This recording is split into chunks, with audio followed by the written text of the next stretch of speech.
Bonjour Pierre Pelle-Lecroizat, ravi de vous Bonjour. rencontrer pour cet entretien. Alors, je vous présente un petit peu sommairement. Vous êtes passionné par la recherche dans le domaine des idées, un écrivain engagé.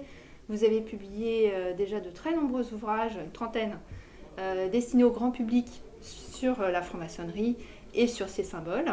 Et vous venez de faire paraître aux éditions Numéril-Livre les langages symboliques de la quête de vérité. Des vérités profanes aux vérités maçonniques. Alors, Oui. toute une histoire, et j'ai envie de vous dire, alors quelle est la genèse justement de cet ouvrage? Ah, eh bien, elle remonte très loin. Depuis que je suis gamin, j'avais 8 ans, j'ai commencé à écrire. Et cette notion de vérité m'a passionné. Je suis d'ailleurs rentré en maçonnerie pour cette notion de quête de vérité. Je l'ai cherchée en sciences, je l'ai cherchée en philosophie, dans la recherche, etc. Et un frère m'a recommandé, il est devenu mon parrain, de m'intéresser à la maçonnerie parce que je pouvais peut-être y trouver des réponses. Ce travail, ce livre, est le résultat de 50 ans de recherche. 50 ans. Et pourquoi? Parce que c'est un thème universel d'abord, la quête de vérité. C'est un thème qui touche à tous les domaines et qui, malheureusement, est confondu avec bien des notions. Quand on parle de vérité, on pense souvent à la réalité. Ça n'a rien à voir. Euh, on la nie par rapport au mensonge ou à l'erreur. Et puis, est-ce qu'on parle de vérité absolue ou de vérité plurielle? Parce que si on décline la vérité, on la trouve en philosophie, vérité philosophique, vérité scientifique, vérité artistique, vérité humaine. On peut la décliner de 100 manières. Et en maçonnerie, eh bien, à travers ce thème, on retrouve pratiquement tous les termes. Il y en a trois essentiellement qu'on peut examiner à travers tous les rites. C'est la quête de vérité, la vertu, bien sûr, et évidemment le perfectionnement. Alors Alors, j'ai essayé de répondre globalement, oui, hein. oui, bien sûr. Alors justement, vous soulignez l'importance du langage symbolique dans cette quête de vérité. Alors pourquoi? Qu'apporte-t-il? Alors, ça aussi, c'est une grande recherche. J'ai commencé par écrire aux éditions d'Hervy un premier livre qui s'appelait Les langages symboliques de la franc-maçonnerie. Et puis, il y a 2 ans, j'ai présenté au Salon du Livre de Paris un livre qui s'appelait Les langages symboliques de l'ésotérisme. J'ai eu le bonheur qu'il soit primé d'ailleurs.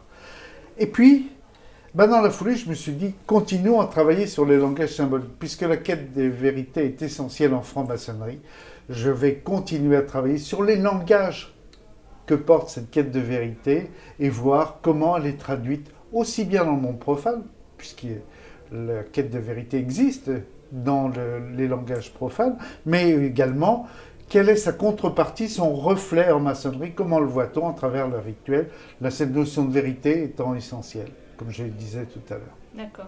Et justement, sur cette notion de vérité, est-ce que vous faites le lien justement avec la spiritualité? Est-ce Ah, que bien c'est... sûr, je dirais même qu'elle est essentielle. La vérité est un élément qui doit nous conduire à cette recherche de spiritualité, parce que tout dépend de la définition qu'on lui donne.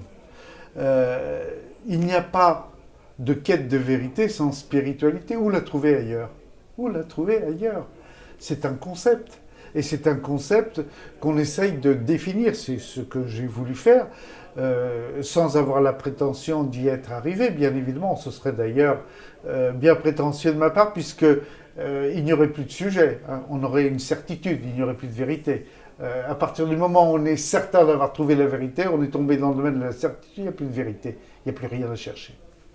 Alors, est-ce que cette quête de vérité, de spiritualité, a encore un sens aujourd'hui? Est-ce que c'est la franc-maçonnerie qui peut être vecteur de cette quête? Absolument. J'en suis de plus en plus convaincu après 40 ans de maçonnerie. C'est un premier tome. Ce n'est pas simplement, c'est pas une introduction.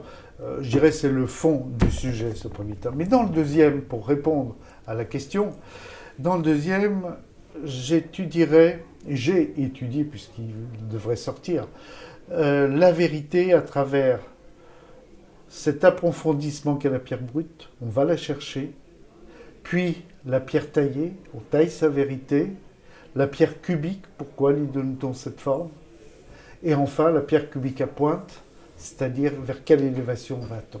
Donc on est en plein dans la spiritualité. Alors pour finir, un dernier mot pour nos éditeurs qui nous écoutent. Quelle est l'essence du livre? Qu'est-ce que vous leur diriez pour résumer en une phrase l'essence de votre livre? Pourquoi le lire? Oui, alors je suis assez porté à la vision d'Hannah Arendt, qui dit en fait, on a tous une conception de la vérité et des opinions qui sont parfois divergentes et opposées. Alors je verrais la vérité et même la recherche spirituelle de manière générale quand on parle de pierre brute. La pierre brute, comme c'est le fond, l'essence de soi, il faut la voir comme un diamant, ce qu'il y a de plus beau.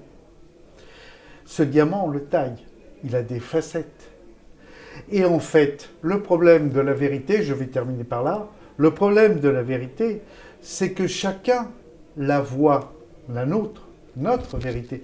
Les frères la voient à travers une de nos facettes. Et parfois, les facettes sont opposées. Et en fait, pour en avoir une réponse, il faudrait avoir une vue d'ensemble de toutes ces facettes. C'est pourquoi on a besoin absolument de l'autre pour pouvoir définir sa vérité. Je vous remercie Pierre Pellecroizat pour cet entretien.